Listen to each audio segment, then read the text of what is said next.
চলো আজ তোমাদের সাথে আমি কাঁকড়া কাটার বা বাছার সহজ পদ্ধতি শেয়ার করি। কাঁকড়া খেতে কারই না ভালো লাগে, আমার তো বেশ লাগে, কিন্তু ওই যে আমি না ঠিক বাছতে পারি না।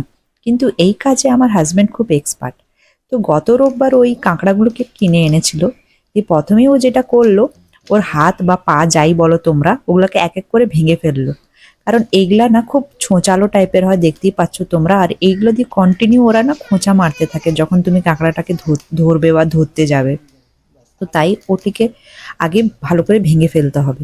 ব্যাস, এরপরেই পদ্ধতি খুবই সহজ। এই কাজটি যদি তোমরা করে ফেলতে পারো তাহলে আর কাঁকড়া কাটার আর তোমার ঝামেলা থাকবে না।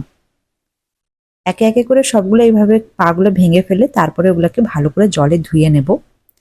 দিয়ে ওর দুদিকে খোলস হয়, উপরের খোলসটা এবং পিছন দিকে ছোট খোলসটা তো হাত দিয়েই টানা হয়ে যাবে, কিন্তু উপরের খোলসটা একটু হাড় হয়।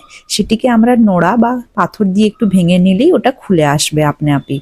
ব্যাস, তারপরে ভিতরের দিকে এই টাইপের ফুলকা টাইপের কিছু জিনিস থাকে, ওগুলোকে হাত দিয়ে এইভাবে বেছে নিতে হবে। আর এইবারে দেখো কাঁকড়াটা কিন্তু সাইজটাও যতই বড় হোক, ভিতরে যেটা আমরা খাবো বা যেটা খাওয়ার অংশ সেটা কিন্তু খুব বড় হয় না, একটুখানি হয়। আসলে ওর খোলস বাকি সব বাদ যাওয়ার পর কাঁকড়াটি যেটা বাকি থাকে সেটা অল্পই থাকে।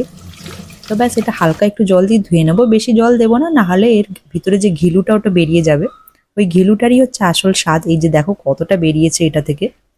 তবে প্রত্যেকটা কাঁকড়া না, ভিতরে যে ঘিলুটা ওটা আলাদা আলাদা রঙের বেরিয়েছে, তোমাদেরকে সেটাও দেখাচ্ছি, দাঁড়াও। তো প্রত্যেকটা কাঁকড়া এইভাবে এক এক করে সবকটাই বেছে নেওয়া হয়েছিল। যে দেখো এইটার রংটা দেখো বেশ সুন্দর কমলা রং বেরিয়েছে এটা থেকে। একটা দেখো কালচে টাইপের বেরিয়েছে, একটা হলদে, আর এটা দেখো টুইন কালার, কালো আর হলুদ।